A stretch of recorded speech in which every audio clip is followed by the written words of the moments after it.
All right, here with Andrei Mikhailovich. Andrei, about 10 days out now from your title fight against Janibek. I guess how excited are you to get in the ring and what's the mindset like heading into this fight?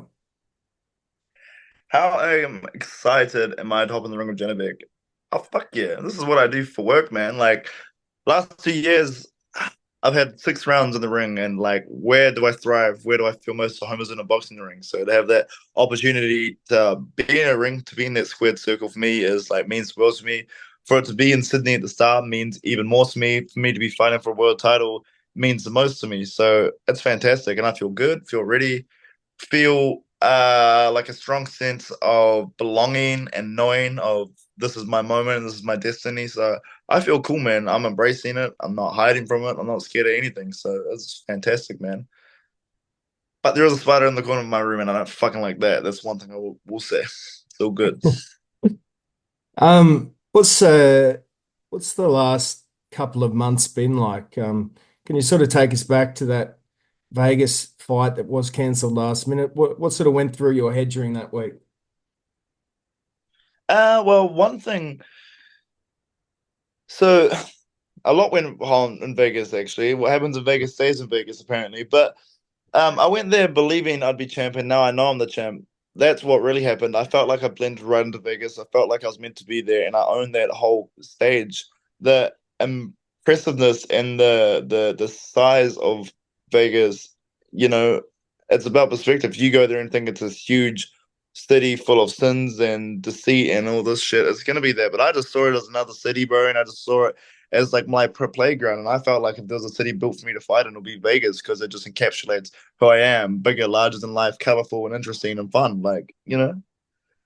But then there's the Used other side of Vegas, which strips it all from you and wants to suck you dry and leave you with this mirage in the distance. And then this also happens. So I experienced two sides of Vegas. I got to see the fun of it and I got to see the mirage that wasn't real, which was this fight that never happened. And to be honest, there were like what 62, 63 title fights a year, and mine was the one that was cancelled. Really? Like how fucking ridiculous is that? What are the odds? What are the odds? But I think there's a lot to be said about that. I think when you underprepare and you undertrain and you come in way too heavy on fight week, that's your fault, Janibek, bro. So you got to suffer with the consequences. And then, you go and lose a purse bid and then complain about it. But like, bro, like this was all your fault at the end of the day. Like, like none of the we could have just fought and I could have just won by now. But now we you had to go through all this shit. And No Limit Boxing has done such a fantastic job of looking after me, making sure they put me on the right path. Like Matt and George and Trent are fantastic, bro. They really looked after me big time for this, and I really fucking appreciate it. How's that for an opening? Very good. What are your thoughts on the fact he got to keep the titles, even though he missed what? I think there's so much. Okay, so if it's a genuine medical condition, say like he had a seizure the night before the weigh-in, like, or he had like, or he broke his leg going down the stairs or some shit, I can understand that, right? But say you're losing weight for a fight and your kidneys start to fail because you've botched your dehydration up, the onus is then on the fighter. And that's where it was really frustrating and weird. And for weeks, I was hearing, oh, he might be stripped. Oh, you might be fighting for the interim title. Oh, this might happen. And it was all very blasé and bizarre, man, because at the end of the day, man, I'm the one that is the fighter around it. I do the fighting. And it was a very challenging period in my life. But, like I said, like I just told myself, look, stay professional here and just stay in the gym. And that's all I did, man. Were you surprised? I mean, you mentioned No Limit and how they've looked after you. Were you surprised at how quick they could get this fight on? Did you know this was coming? Because it only got announced for us about a week ago now. I think it was probably the same amount of time as me, to be honest. No, I wasn't surprised. I think No Limit Boxing, man, like when there's so much to be said about No Limit. So like I think production wise and duty of care wise, they're next level. The way they look after me as just as a fighter, the way they look after me when I travel, say to Sydney or Vegas, whatever, the way they put on the shows and the production level of their shows, I think they're fantastic. I just think it's such a high notch quality event that they put on. And for me to be a part of it and for them to like fight for me and purse bid for me, and and win a purse bid for me shows how much they like support me in that. So man, like I am just honestly just so happy to be a part of like No Limit Air. I think they're fantastic and they're awesome, man. This is good. And yeah, like I had a few dates. So from what I was hearing in camp from Isaac, my manager trainer, was either going to be on the 4th or the 12th, and I wasn't 100% sure, but I think maybe 2, 3 weeks ago I found out it was going to be the 4th, and that was all good. Like gave me heaps of time. Like I'd already been in the gym heaps, and when we found out the date, I just locked in, just locked in a little bit more, and then that was it. But I'm a professional, bro. That's what I do for work, and it was just another day in paradise, man. What are you expecting from him come fight night? What have you made of his career? What are his strengths? What have I made? It's like first of all, like I'm gonna put all feelings aside in terms of how I think he's arrogant or how I think he's taking me lightly or the lack of respect and all. I'm gonna put that aside and I'm gonna look at him as a professional boxer and what he does. First of all, he's a good boxer. I will say that he's not bad because obviously he's got the WBO title that got handed to him because it was vacant, and then he fought this Gil Terry dude that just came for like $1 million paycheck. Like, cool man, you got two of the titles, fantastic. I think stylistically, like pretty good, like fundamentally. I think I don't want to say too much about what I think of him as a fighter because there are lots of like fundamental like fatal flaws he has. But I will say that as a fighter, I do respect him, and I respect all fighters, whether you're the four rounder at the start of the fight, whether you're a journeyman, whether you're a gatekeeper, whether you're a prospect, whether you're a champion. I respect all fighters, so of course I respect him.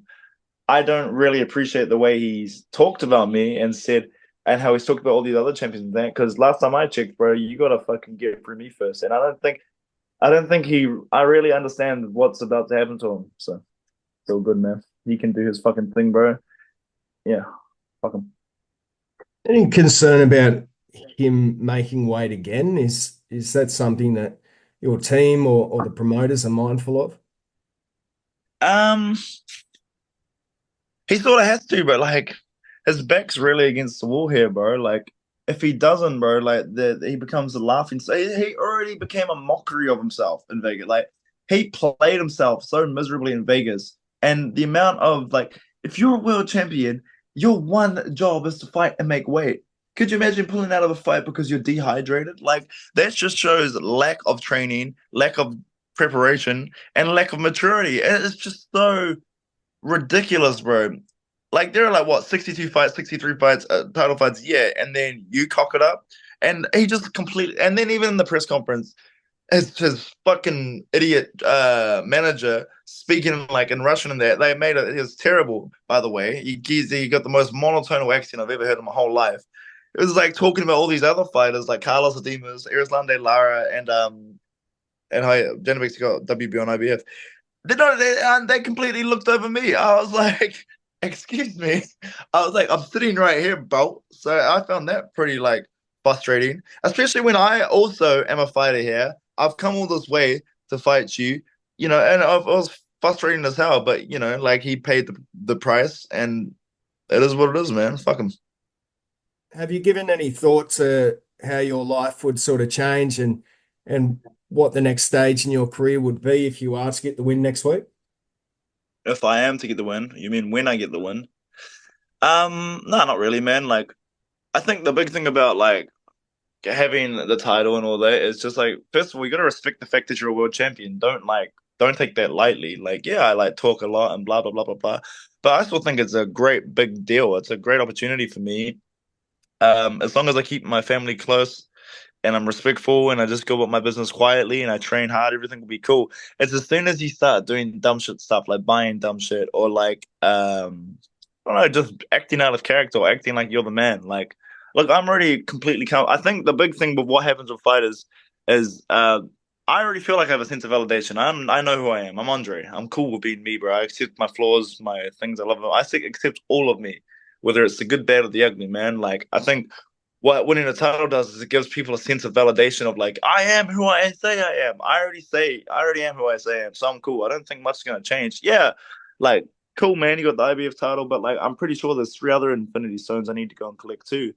And all I think was going to happen is, yeah, I think there'll be like a 1 or 2 week adjustment period where it'll be a little bit hectic for me.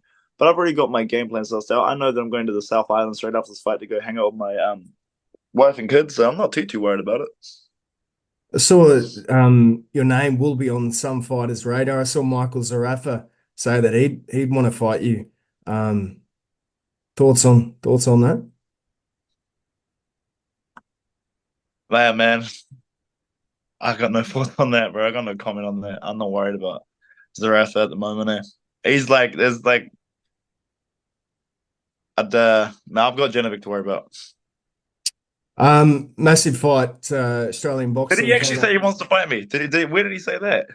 He said it on the broadcast last week on Fox Sports that he'd fight the winner out of you and Janibek. Oh, okay. All right, cool, man. Um, Tim Tszyu next month. Tommy Brown hit him with right hand flush. Tommy Brown. Okay, let's. I don't want to talk too much about Zerafa, man. He's all good. Like but I don't know, man. Fuck. He's got Tommy Brown issues. I don't fucking know, man. Whatever. Yeah. Well, sorry. Next question. Tim Tszyu fight next month. Any thoughts on that one? No, not my weight class. Not my issue. I like Tim. Like Tim's cool, and Nikita. They're Russian. Like I have a lot of respect for them because they're Russian. Like straight up. I'm Russian. They're Russian. I respect Russians. I love Russians. I'm Russian. So I like it's cool that, a fellow Russian is doing something with their life and a really good fighter. That makes me happy. So I hope he wins. So yeah, but I don't have too much thoughts on about it. I hope he gets the job done and that's it really. Just one more on that one. We heard Tim say that Murtazaev has like a Russian style. For those that aren't familiar with a Russian style of boxing, how do you describe the Russian style boxing? Man, that's such a like this okay. This is going to kind of get into the history of boxing a little bit, but if you will let me do my thing, man. The whole Russian, so it's called the Soviet style. So the Soviet style was a style that was from the 60s and 70s when the Soviets wanted to be too good at two things. They wanted to be good at chess and they wanted to be good at boxing because they thought like those were very masculine things to do in there. Now, the Soviet style actually, what happened there was they actually brought that down to Cuba, right? You know when they had the Cuban Missile Crisis? Hmm. Why is that? Why is that? It's because the Russians were in Cuba, right? And they wanted to like have the nukes down there, right? Is that right or wrong? I'm pretty sure that's correct from what I remember about reading history and that. Now the Russians went down to there. You know what the Russians introduced to Cuba was what? Think about it. Boxing. They introduced boxing to the Cubans. So have you ever watched? So you watch the Cubans. Cubans have the Soviet style, but they have a very beautiful beat and like canter to it, right? They can. Oh, it's almost like a dance when the Cubans box. They make the very stand up, in and out, lead hand authority, but they put their own beauty on it. That very beautiful Caribbean like Cuban look to it, right? So the Soviet style pretty much means a very stand up, straight up and down fighter that uses their lead hand to like gauge range, and they're looking to land their backhand, right? And then also there's a big influx of southpaws from the Soviets. If you look at a lot of Kazakhs and a lot of like Stan countries, they have a lot of southpaws there because they try to set you up with the right, they try to bait you with the right, they try to feint you with the right, and then they throw lead left uppercuts, lead left hooks, and lead left hands. Generally in that order, they'll go under, round, and through the middle, and then they're trying to like just time you with that. So that's how I would view it. And it's very metronome, and it works very well over 3 rounds because I don't know if you've ever done skipping before, but I'm a professional athlete. Skipping for 9 minutes isn't fun, bro. And I've got calves the size of fucking hills. Like I don't enjoy it. But like so, Gustavius has like this pendulum style that tippity tappity, tippity tappity. I score, then I defend. I score, then I defend. Then I counter. They sort of box like that. So the whole point is like break that up. Don't let them do that. So that's sort of what Soviet style is, if that made any sense whatsoever. Oh, that's cool. Last one for yourself. Why should people tune in next Friday night? What can we expect? I think what you're looking at this young boy that came from a cold, horrible place. He's walked in through his life. He's done a lot of shit alone. He's had a lot of help along the way, but he's battled on through life. And this is the final chapter and this fulfillment of me being me, man. Like I always felt like I was destined to be king and to rule the world, and I feel like I'm gonna finally fill that out on Friday. And I'm doing this for you guys too. Yes, I'm a selfish bastard and I'm a prick and whatever people say, but I also do this too to show that like through like dedication, discipline, professionalism, man, you can get shit done, bro. And I'm trying to just pay testament also to all the kids that don't have homes out there, man, and show them that like I came from nothing where you guys can get to the top too. That's what I'm really trying to do with my life. Big time.